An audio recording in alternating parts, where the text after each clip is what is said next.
Hi, this is Dr. Jigbali. You know, it's very easy to overeat.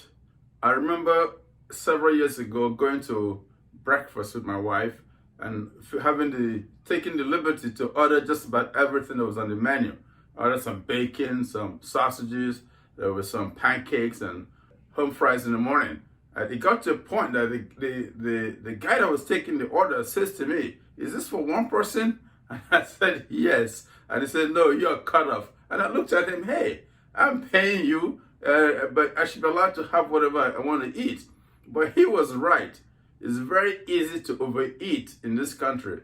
Let's face it, the food is so tasty. You want to keep eating and eating. I mean, you distend your stomach until you're very uncomfortable, and then you wait a few more minutes, and then you continue. So you really need to be aware of the portions and how much you're eating. Today, I want to share with you 10 simple tips to help you control overeating.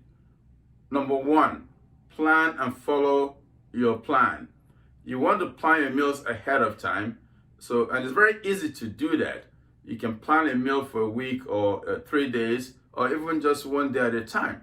If you have difficulty thinking about planning your meals ahead for a week, just wake up in the morning and ask yourself simple questions. What's for breakfast? What's for lunch? And what's for dinner? That simple action alone is going to help you gain control. And before you know it, it becomes a ritual and a habit, and thinking of what you're going to eat becomes a second nature. But if you plan, it will give you control. The second thing you want to do is eat mindfully. Now, when you're eating, you want to stop and think about what you're doing. You just don't want to graze mindlessly, and without being aware, you're distracted by other things, and throughout the day, you're just stuffing stuff and you're putting stuff in your mouth without paying attention.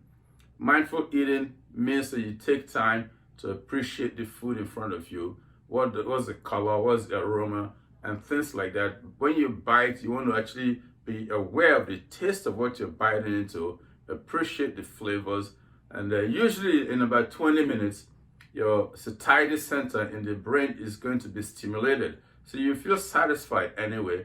And be on the lookout for that sense of satisfaction. Because when you're satisfied, that's when you want to stop. You don't want to wait until you're necessarily stuffed. So mindful eating can be key to helping you control the amount of food you're eating. Number three is to remove trigger foods. We all know certain foods that trigger us to eat too much. It might be ice cream for you. It might be a piece of cake for somebody else, or chocolate. So just don't have the tempting foods around.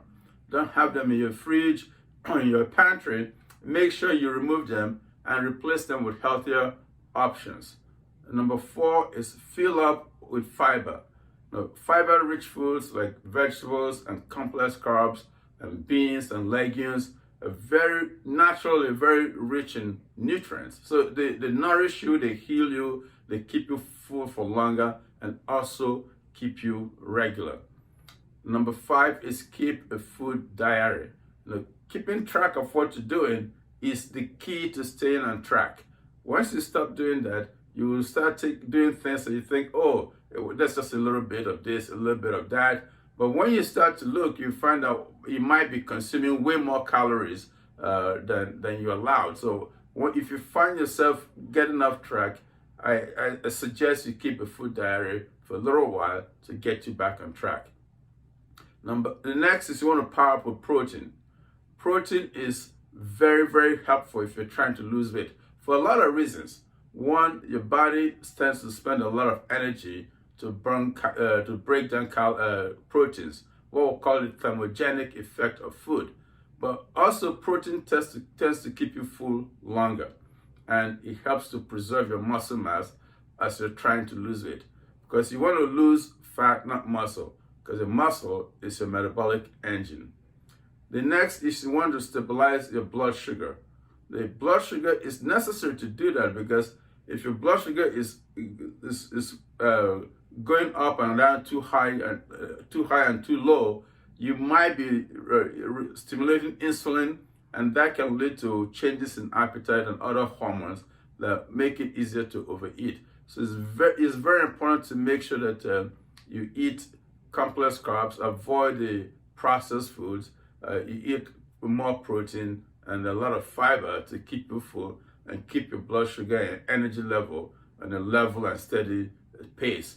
That way you have the energy to thrive during the day without necessarily being hungry all the time. Next is you want to decrease stress.